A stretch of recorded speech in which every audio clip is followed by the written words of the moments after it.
Bismillahirrahmanirrahim. Welcome to the Lahore Garrison Junior and Upper School and welcome to ninth biology class. Hopefully बेटा आप सब खैरियत से होंगे। नाइन्थ बायोलॉजी में फर्स्ट चैप्टर है हमारे पास जिसमें लेवल ऑफ ऑर्गेनाइजेशन हमने डिस्कस करने शुरू किए हैं, जिसमें हम जो है वो सब atomic level, molecular level, organelle level, cell level, tissue level and organ level, उस सब को बहुत डिटेल में विद एग्जांपल्स हम क्या कर चुके हैं, डिस्कस कर चुके हैं। आज ऑर्गन के बाद जो नेक्स्ट सिस्टम है हमारे पास वो है ऑर्गन सिस्टम लेवल। ठीक है, तो आज बेटा जो हमने डिस्कस करना है बेसिकली वो है हमारे पास ऑर्गन सिस्टम लेवल। अब बहुत सारे ऑर्गन्स मिलके एक स्पेसिफिक सिस्टम बना देते हैं जो किसी ख़ास काम के लिए जो है वो होता है, उसको हम फिर क्या कहते हैं, ऑर्गन सिस्टम। जैसे कि देखो हमारे पास डाइजेस्टिव सिस्टम है, रेस्पिरेटरी सिस्टम है, सर्कुलेटरी सिस्टम है। इन सब में सिर्फ एक ऑर्गन नहीं होता, इसमें बहुत सारे जो ऑर्गन्स हैं वो एक दूसरे के साथ मिल के काम कर रहे होते हैं और उसको फिर हम क्या कह देते हैं, एक पूरा सिस्टम कह देते हैं, जिसके ज़रिए कोई एक स्पेशलाइज्ड फंक्शन परफॉर्म हो रहा होता है, तो उसको हम क्या कहते हैं, ऑर्गन सिस्टम। ठीक है, तो ऑर्गन सिस्टम को थोड़ा सा एलेबोरेटिव वे में मज़ीद देख लेते हैं कि organ the next level of multi cellular organism is the organ system level. Different organs performing related functions are organized together in the form of organ system। मतलब कि बहुत सारे जो ऑर्गन्स हैं जो एक ही तरह के काम कर रहे होते हैं वो एक दूसरे के साथ मिलते हैं और मिल के एक पूरा सिस्टम बना देते हैं और उस सिस्टम को हम क्या कह रहे होते हैं, ऑर्गन सिस्टम। ठीक है, अब ऑर्गन सिस्टम में क्या होता है, मैंने आपको पहले भी बताया कि बहुत सारे ऑर्गन्स हैं। अब जो बहुत सारे ऑर्गन्स हैं वो अपना अपना, हर ऑर्गन अपना अपना काम कर रहा होता है, लेकिन अल्टीमेटली एट द एंड जब तमाम ऑर्गन्स अपना अपना काम करेंगे तो लास्ट पे बेटा जो आप कह सकते हो कि अल्टीमेटली वो सारे मिलके एक ही काम कर रहे होंगे और वो जो काम है वो अल्टीमेटली क्या कहलाएगा, ऑर्गन सिस्टम का काम कहलाएगा। एक एग्जांपल से जब हम डिस्कस करेंगे तो आपको बातें मज़ीद क्लियर हो जाएंगी। For example, digestive system is an organ system carries out process of digestion. अब डाइजेस्टिव सिस्टम का क्या काम है, डाइजेशन करना, खुराक को हज़म करना। लेकिन देखो क्या सिर्फ एक ही पार्ट है वो, क्या सिर्फ एक ही ऑर्गन है, नहीं, उसमें बहुत सारे जो ऑर्गन्स हैं वो इन्वॉल्व हैं, लेकिन अल्टीमेटली सब का बेसिक फंक्शन क्या होता है, फूड की डाइजेशन करना। अब देखो अगर हम डाइजेस्टिव सिस्टम की बात करें तो इसमें major organs oral cavity, stomach, small intestine, large intestine, liver, pancreas. अब इवन आपके माउथ से जो आपका डाइजेस्टिव सिस्टम है वो शुरू हो जाता है, आपकी जो ओरल कैविटी है। ओरल कैविटी के बाद आप कह सकते हो कि आपका जो स्टमक है, स्टमक के बाद स्मॉल इंटेस्टाइन, लार्ज इंटेस्टाइन, इसके अलावा लीवर, पैंक्रियाज, ये भी कुछ ना कुछ जो हैं वो सिक्रीशंस आपके डाइजेस्टिव ट्रैक में जो है वो भेज रहे होते हैं। इस वजह से ये भी डाइजेस्टिव ऑर्गन्स में इंक्लूड होते हैं। अल्टीमेटली देखो इन सब का क्या काम है, digestion of food. All these organs help in the process of digestion.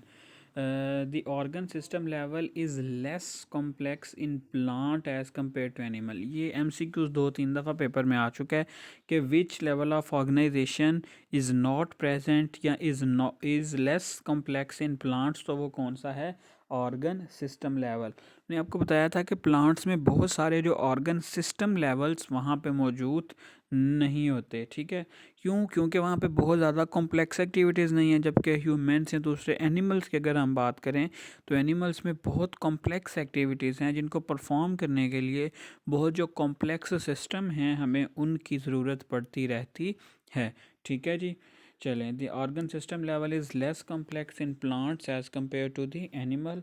This is due to the greater range of function and activities in animals than the plants. अब ये भी बात मैंने बता दी आपको कि क्यों लेस कॉम्प्लेक्स हैं, क्यों, क्योंकि इनमें जो एक्टिविटीज़ हैं वो लेस कॉम्प्लेक्स हैं।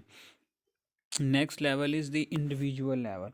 अब देखो बहुत सारे जब ऑर्गन सिस्टम मिलेंगे तो एक इंडिविजुअल बनेगा। जैसे कि अगर इंसान की एग्जांपल दें तो इंसान में respiratory system, digestive system, excretory system, ठीक है, वो सारे के सारे सिस्टम मिलके एक जानदार बनाते हैं, एक इंडिविजुअल बनाते हैं, ठीक है। Different organs and organ systems are organized to form an individual और आर ऑर्गेनिज्म, ठीक है।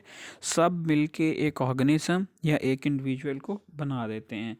अब देखो ये अगर आप अपनी ही एग्जांपल लो तो आपकी बॉडी में जो आपके डिफरेंट डिफरेंट सिस्टम्स हैं वो अपना अपना काम कर रहे हैं, लेकिन अल्टीमेटली वो किसका काम बन जाता है कि एक इंडिविजुअल क्या का सांस तो आपका रेस्पिरेटरी ट्रैक या रेस्पिरेटरी पैसेजवे के थ्रू ले रहे हैं आप, ठीक है, आपका रेस्पिरेटरी सिस्टम सांस ले रहा है, लेकिन अल्टीमेटली आप एट द एंड क्या कर रहे हैं, सांस ले रहे हैं। In organism, the function, process, activities of various organ and organ system are coordinated। अब देखो बॉडी में जितनी भी एक्टिविटीज़ होती हैं वो सारी की सारी एक दूसरे के साथ क्या होती हैं, कोऑर्डिनेटेड होती हैं, ठीक है। When a man is engaged in a continuous and hard work, not only his muscles are working but also increase in the rate of respiration and the heart।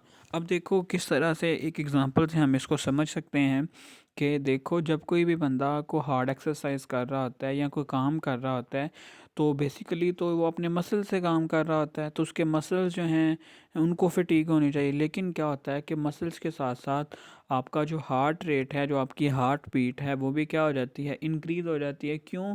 ताकि वो आपकी बॉडी को ज़्यादा ब्लड, ज़्यादा ऑक्सीजन सप्लाई कर सके। Means के body की जितनी भी एक्टिविटीज़ हैं वो तमाम की तमाम एक दूसरे के साथ क्या हैं, कोऑर्डिनेटेड हैं, एक दूसरे के साथ मिल के काम कर रहे होते हैं बॉडी के जितने भी सिस्टम्स हैं, ठीक है। सो इस तरह से एक इंडिविजुअल में जो बहुत सारे सिस्टम्स हैं वो एक दूसरे के साथ मिल के काम करते हैं, और जो इंडिविजुअल है उसकी लाइफ के जो डिफरेंट प्रोसेसेस हैं उनको क्या करते हैं, कंट्रोल करते हैं, ठीक है जी।